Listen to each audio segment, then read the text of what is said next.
What's goody with y'all? Oh, yeah, we're back. We're back. Yo, what's goody with y'all, man? We love being back, man. Yo, this is Reef'Lik. And this is Licky. And this is Reef'Lik. Anime Horror Gang. Let's go, y'all, man. Got another video. Tonight we're going to be reacting to Mr.Ballen. Yo, man, shout out to Mr.Ballen, man. You the GOAT, my G. Y'all, please go show some Mr.Ballen some love, man. Please show him some love. So please like, comment, subscribe, and join our big happy family. Yes, join the family, Anime Horror Gang, man. Once you're part of the family, you're a supreme Kai. You're a loser. You're a supreme loser. Yo, so once you join, man, please join the family. Like, comment, and subscribe, and share our videos, man. If you're an English dub fan, this is your home. If you're a horror fan, this is your home. and if you love both, you got the best of both worlds, man. Let's get it, man. You already know, man. Let's get into these videos, man. We miss doing these, man. You already know we missed a week. So, you know, we got to get right back into it. We love y'all so much, and we love entertaining y'all. So please sit back, relax, and let's begin. Ah, let's get it. Yo, what's goody with y'all, man? We're about to check out another Mr.Ballen joint, man. The terrifying true story that inspired CandyMan. So if y'all already watched CandyMan, you already know he is a creepy dude. And so if you a big fan of CandyMan, what's that thing they do? Go into the mirror and say, what, CandyMan 3 times? No, 5 times. Yo, y'all, if you really want to get scared, go to the mirror and say CandyMan 5 times, and he could come and pop up. Yeah, y'all, don't do it. Don't do it. We're just playing with y'all. Don't get yourselves all jacked up like that. But yeah, y'all, let's get into this video, man. We can't wait. Mr.Ballen always coming out with something fire, so let's get right into this. Today's story inspired a popular horror movie, and when you get to the reveal in this story, you'll understand why. It is literal nightmare fuel. But before we get into that story, if you're a fan of the strange, dark, and mysterious delivered in story format, then you come to the right place because that's all we do, and we upload once a week. So, if that's of interest to you, please sneak in to the like button's Shout out house to and Mr. Ballen. toast all of their bread and then leave. Also, please Shout out to subscribe Mr. to our Ballen, channel man. for all You the the GOAT, videos man. so you don't miss any of our weekly uploads. Okay, let's get into today's story.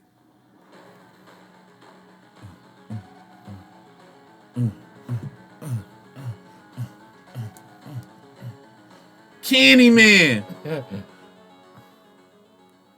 One day in early January of 1987, a very strange 52-year-old woman named Ruthie Mae McCoy walked out of her 11th floor apartment in Chicago, Illinois. Today was the day that Ruthie was going to be doing one of her self-appointed public duties. Ruthie was quite tall, and this particular day, she had on 2 pairs of pants with a dress over them.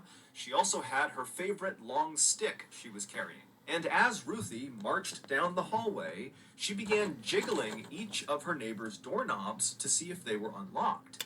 And then in between each doorknob check, she would suddenly stop and wave her stick around like it was a sword, and she was fighting off some unseen attacker. And so after Ruthie had checked 4 doors in a row that were all locked, she reached the 5th door, and when she tried the doorknob, it was unlocked. And so without any hesitation, Ruthie pushed the door open, she stepped inside and began yelling, "Hey, look at me, I'm inside of your apartment!" And the woman who lived in this 5th apartment was in her kitchen making dinner at the time, and when she looked up and saw Ruthie barging into her apartment, she wasn't scared, she was just totally annoyed. She rolled her eyes and then began yelling at Ruthie to get out now. Yo, wait, what happened? She must do that every day. Yeah. From the door frame into the apartment, into the kitchen where she... Yo, I'm not going to front, y'all. We're not going to pause it a lot, but don't y'all, like, I know y'all probably got that neighbor that just,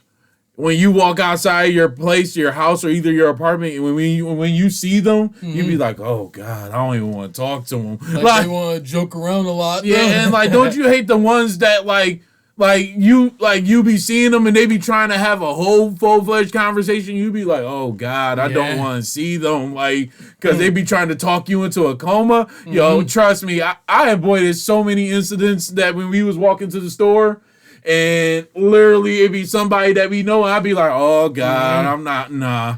I'm gonna put the hoodie on. Like, That's gonna be a big conversation in itself, right there. thank you. Like, Waving or stick around and then you come into the apartment. It's like, dude, what is you doing? front door unlocked in this very dangerous apartment building. The young woman yelled at Ruthie a few more times to try to get her to just leave, but Ruthie didn't budge, and so eventually this young woman picked up the phone and called 911. Oh, dang. The 15-story apartment building Is that Ruthie, serious? this young woman and all of their neighbors I lived guess in so, man. was indeed a But it is weird that you place jiggling doorknobs and you come in my apartment. at the time. Can you imagine you are a new neighbor and like she did that to you and you left your door unlocked for like a quick second and she just came up in there and just started doing something crazy? Yo, I'm not gonna lie, I would have been taken aback, man, but yo, I'd be shocked too myself. I'll be cussing her out.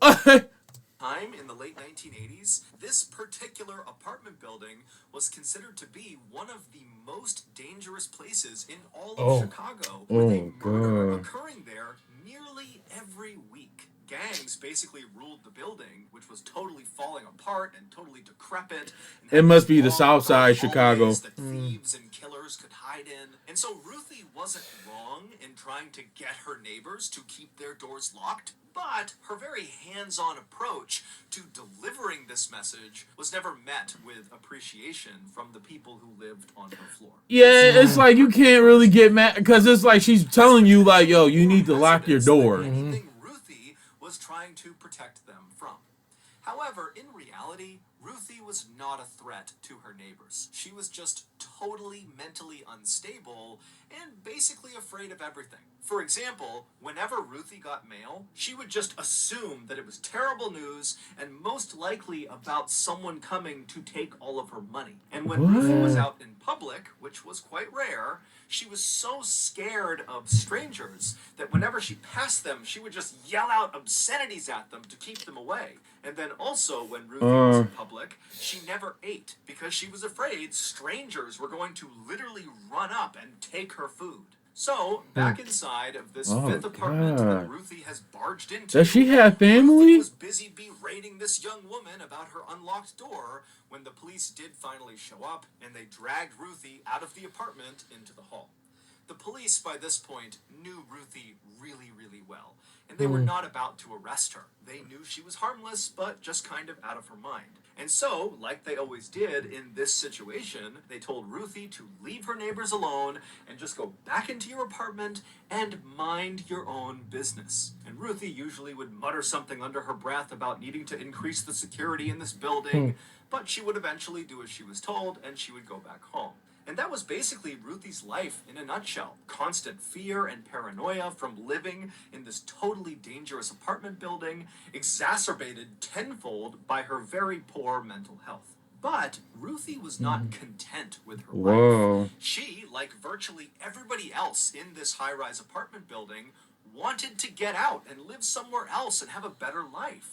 But Ruthie, like virtually everybody else living in this high-rise apartment building, did not have enough money, and so she was trapped there. Living check by check. In February of 1987, so 1 month after busting into that woman's apartment, Ruthie got incredible news. She had recently begun going to a day program for psychiatric care at a local hospital, and the staff there had really taken a liking to her, and they were going above and beyond trying to help Ruthie kind of get her life together beyond just her mental health. And so one of the things they were doing with her was helping her apply for various government programs like disability payments. And so that month, in February, Ruthie found out that the application they had sent off for her was approved, and so Ruthie was entitled to disability payments, which meant right away she would get a check for $2,000, and then every month going forward indefinitely she would get a payment. It wouldn't be $2,000, but it would be a lot of money. Ruthie was beside herself. She could not believe her luck. And she now knew that with this money, she would finally be able to move out of that terrible apartment. Oh, that's Southside Chicago. The way how it's built.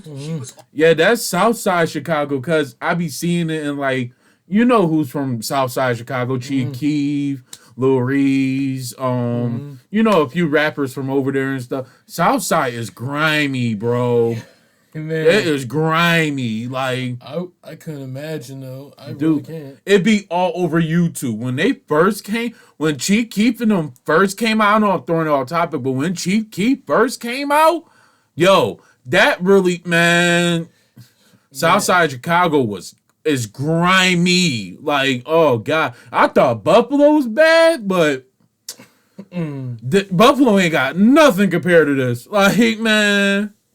Already looking Every for week a is new probably place. something As she crazy. did this, all she could think about were her two beloved grandchildren, a little boy and a little girl. They were the only people in the world, it seemed, to Ruthie that really accepted her and just loved her unconditionally. And so whenever Ruthie would go visit her grandkids, the three of them would sit on the ground and just play together for hours and hours. But to that point, Ruthie's grandkids had not been allowed to visit Ruthie at her apartment because it was too dangerous. But now that Ruthie was going to move into someplace much, much safer, she knew that was going to change. She was going to see her grandkids so much more often. And this made Ruthie so happy.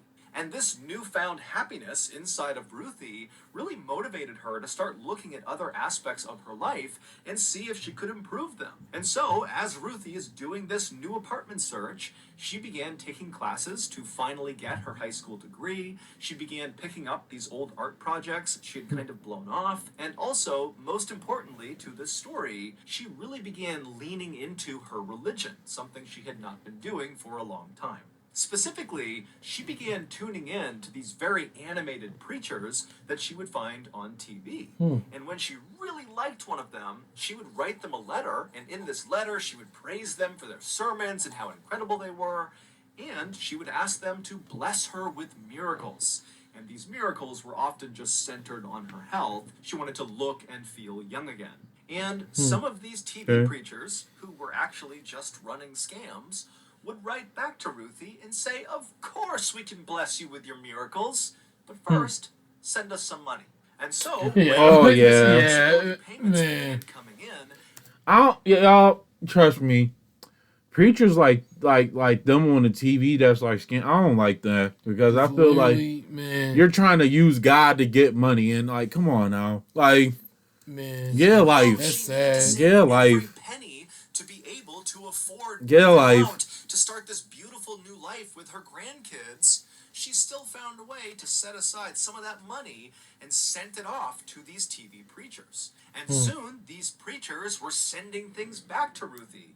Things like a blessed piece of wood for her to sleep on, or bottles of water said to be from the holy river Jordan. These spiritual items were often like they be talking about buying some holy water. I'm looking like, what? That in order for them to fulfill her miracle request, she would need to keep these spiritual items close to her and also send us some more money. Yeah, that's wild. That's grimy. That's disgusting. Wait inside of her apartment for her miracles to come true. And while she waited, she began tacking up all these newspaper articles all over her apartment of these people who miracles. Oh, they was making bank off. Oh, that's foul. That is not right, man. You're making bank off of somebody's pain? And in all of these stories, the person who the miracle happened to would describe looking in the mirror one day and just looking different. And that was the moment they knew that this miracle had occurred. And so Ruthie, believing this was bound to happen to her any day because she was working with these TV preachers, began going to her bathroom mirror all the time and just looking at herself, looking for some visible change in her appearance that would indicate one of her miracles had come true. But by April 22nd, so roughly a month after finding out she was going to be receiving these payments, and this was about 2 weeks before she was set to actually move out into her new place, Ruthie had still not seen any sign in the mirror that she had changed, and so she believed these miracles had not happened yet. But something else had begun happening when Ruthie was in the bathroom looking at herself in the mirror. And that was, she would hear somewhere off in the distance the sound of someone talking to her. It was almost like they were whispering to her, but she couldn't quite tell. Now, Ruthie wanted to believe that these disembodied voices had she was like, with her miracles coming to fruition. It's like, it's sad. Like, naturally a Man, very this is sad, paranoid though, man. and scared person, and so she couldn't help but be a little bit scared of these voices. And so that afternoon, when Ruthie was on the bus headed back home after a doctor's appointment, she told a friend on the bus about these strange whispers she was hearing, and Ruthie would also say that she felt like these whispers meant that somebody was out to get her. Now, Ruthie's friend knew Ruthie really well, and this just wasn't unusual behavior for Ruthie. Ruthie routinely thought people were out to get her, and she talked about hearing voices before in the past. And so this friend told Ruthie that, you really should tell someone about this. But deep down, this friend was not that concerned. This was kind of normal Ruthie behavior, and this couldn't be a big deal. However, it would turn out to be a huge deal. Oh, man.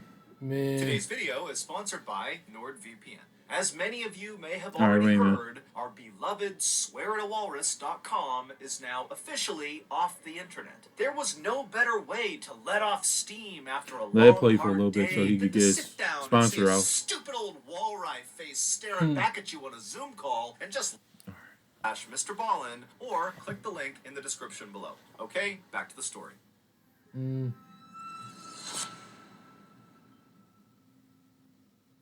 That night, around 8:45 p.m., when Ruthie was back home at her apartment, she called 911. And when the dispatcher answered her call, Ruthie was in a total panic, and she was talking about something to do with the cabinets and with her bathroom and how her neighbors wanted to use her bathroom. And the dispatcher just did not understand. And they tried to ask Ruthie some clarifying questions, but Ruthie just could not put together a coherent sentence. And so the dispatcher told Ruthie that they would send police over right away. And then afterwards, the dispatcher would put out to the officers in the area that, hey, Ruthie McCoy seems to be having some sort of argument with her neighbors over cabinets. I don't really know, but someone needs to go check it out. And when the officers got that call, they were not quick to respond. They knew Ruthie. They knew that this was likely nonsense. But 15 minutes after Ruthie called 911, 911 got another call from somebody else inside of Ruthie's apartment building, and they were calling to report hearing loud noises coming from inside of Ruthie's apartment. See, stuff like that. It's like these cops, we don't be taking people serious and stuff, and then people really actually be needing help. It's like now, it's like they so used to her just doing that.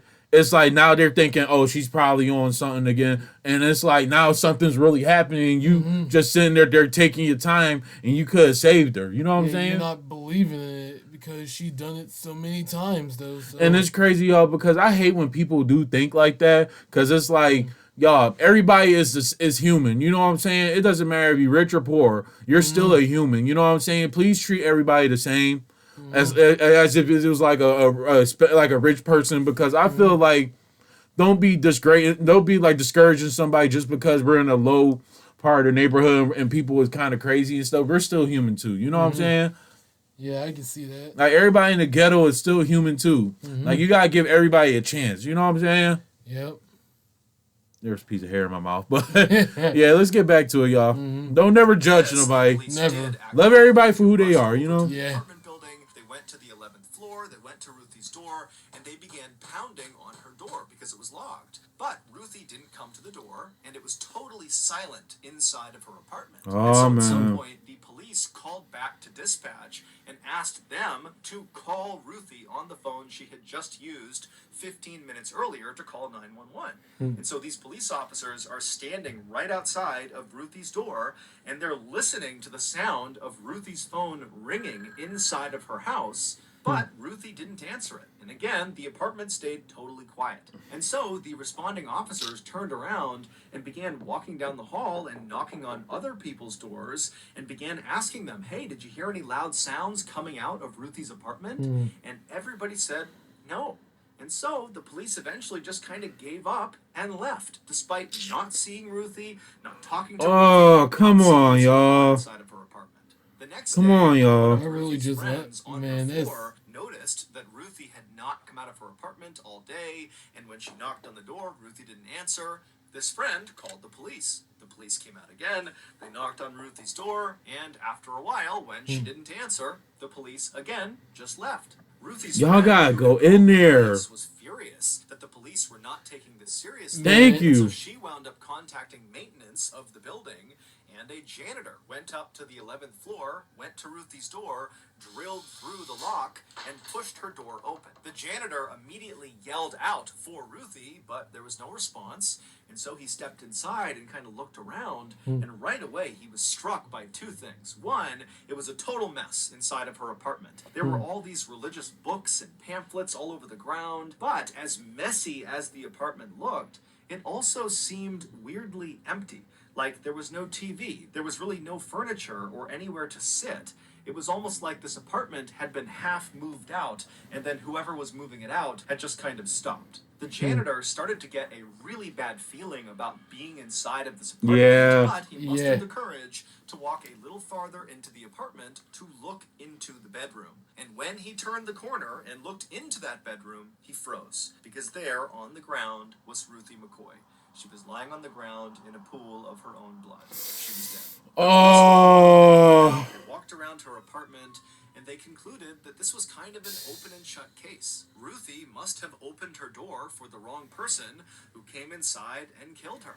Remember, this apartment building saw one murder nearly every week, so this really was kind of routine. And just a couple of days later, the police would arrest a 19-year-old living in this apartment building named Edward Turner because he was found to be in possession of Ruthie's TV. Edward did not admit to doing anything, but the police assumed that, he must have tried to rob Ruthie, and in the course of this robbery, perhaps Ruthie had tried to fight back, at which point Edward had overpowered her and killed her. But the police did suspect that there was at least one other person involved in Ruthie's murder, so they did keep investigating. And then in June, so about a month and a half after Edward was arrested, the police began hearing this very disturbing rumor about the building where Ruthie had lived. At first, the police completely dismissed it because it sounded totally made up.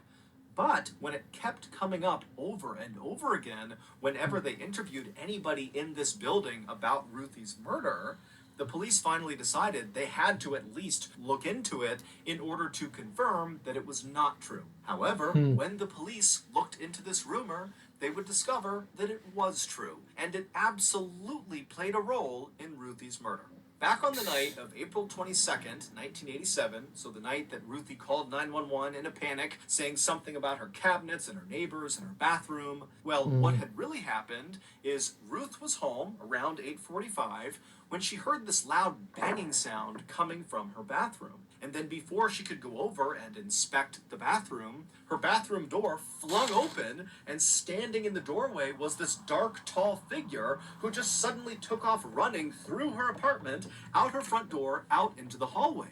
Ruthie was so startled she had no idea what to make of it. She knew that sometimes I would she have been saw terrified. things that were real, Oh, yeah. so she likely struggled to figure out, What the? Am I dreaming? Am I hallucinating? What's going on? And so with all these thoughts going through her That head, would freak she me called out. 911 to get help, but she couldn't quite describe what had even happened. And so that's why she began rambling about how her neighbors wanted to use her bathroom and the cabinets were somehow involved. It was all very confusing. And so the dispatcher obviously didn't understand what was going on, but they told Ruthie, okay, I'll pass this along and the police will be out soon.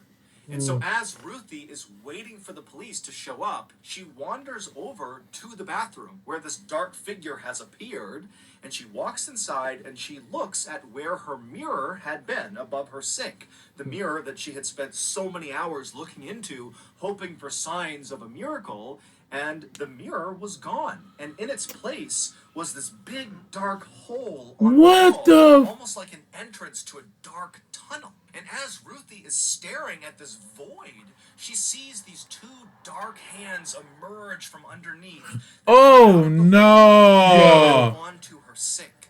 And then eyes pop up, and a man's head pops up, and then he uses his arms, which are clutched onto the sink, to pull himself up and out of the hole. Oh no! Plopped down on the bathroom floor, and then stood up and stared at Ruthie. and then everything after that point would have happened really fast. Ruthie likely began screaming, at which point the first man, the dark figure that had run out into the hallway and prompted Ruthie to call 911, he must have heard Ruthie screaming, and so he came running back in through the front door into Ruthie's apartment with a jacket over his head, and then at some point he or the other man who had come out of the hole in the wall yelled at Ruthie to get down.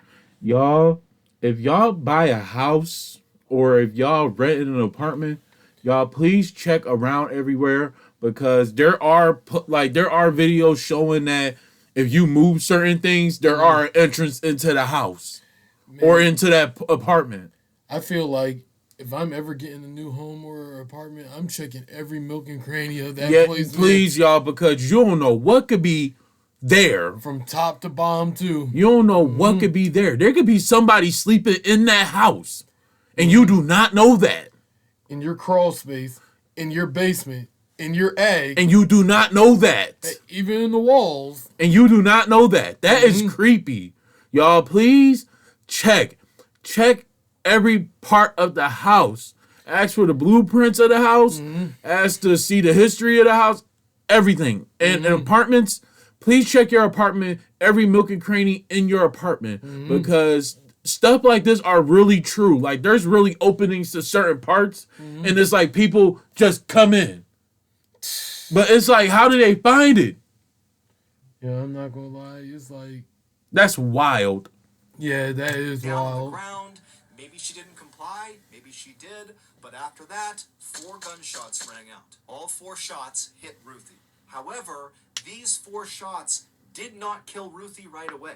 And so Ruthie was very alive as these 2 men stole her TV, they stole her rocking chair and some other things, and Ruthie was almost certainly still alive when the police did finally show up and began knocking on her door and calling her phone, but she was bleeding to death. She couldn't move, she couldn't make a sound. Police just abandoned her, at which point she did die. It would turn out that disturbing rumor was heard about this apartment building was that apparently people in this building had learned that you could pull off your mirror inside of your bathroom and literally climb into the walls. And from that point, you could basically wander all over this building and then punch other people's mirrors in their bathrooms and then climb through that hole and do whatever you wanted to the people inside of that apartment. Wow. And so when Ruthie began hearing those whispers when she was in her bathroom looking at the mirror hoping for a miracle, those were the sounds of thieves and killers and criminals slinking about her wall. Detectives speculated that the 2 men who killed Ruthie likely found out about her disability payments and decided to rob her. However, the 2 men that police arrested, the 19-year-old Edward Turner, who was found in possession of her TV, and this other man who was also arrested,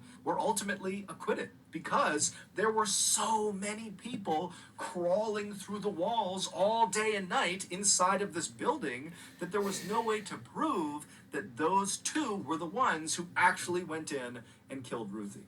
To this day, no one else has ever been charged with Ruthie's murder. Y'all, and another thing, like, y'all, there is nothing wrong with getting a job. You know what I'm saying? Like, that's the thing. People want fast money so quick, and it's like, that's bad and that's dangerous. Just get a job, y'all. Get a job. You don't even have to kill nobody. You don't have to do all this and this and that, and people's lives won't be in danger. Just go work a 9 to 5. There ain't nothing wrong with working a 9 to 5, y'all. Man, the simple fact that they was in her walls all day and night just listening to people. You don't even know who else they did that to and was about to plot on doing that next. Man, dude. And y'all, that's nuts. Trust me, and I feel like, come on, y'all. Y'all really took this lady's life, and you could have worked the job for a week, and you could have bought yourself your own TV besides doing that to that lady. Come on, y'all. That's really sad. That's really sad. Come on, y'all. Like, people needs to do better. Happened to Ruthie became the basis like, get a for job. a Like, horror movie called The CandyMan, starring Tony Todd. So that's going to do it. If you got something out of today's episode and you haven't done this already, please sneak into the like button's house, toast all of their bread, and then leave. Also, please subscribe to our channel and turn on all notifications so you don't miss any of our weekly Shout out to Mr. Ballen. Shout out to Mr. Ballen. Rest in peace to the lady. Puts out brand new exclusive That's sad. content on Mondays. That is sad, And on though. Rest in peace to Thursdays, her. we put out the remastered audio of our best YouTube videos. She ain't even And it's deserve just that. called The Mr. Nope. Ballen Podcast, and it is available exclusively on Amazon Music. Consider donating to our charity called the Mr. Ballen Foundation, which honors and supports victims of violent crime as well as their families. Monthly donors to the Mr. Ballen Foundation Honor Them Society will receive free gifts and exclusive invites to... All right. Yeah, y'all, that's the end of the video for us. Yeah, y'all, please don't do stuff like this, what people be doing. Like, y'all, it's not nothing wrong with working a 9 to 5. You know what I'm saying? Me and Leaky Leak work 3 jobs apiece, y'all. Like, and we're trying to make sure we maintain ourselves so we can still do this channel and still have our life and still keep up with everything for ourselves, y'all.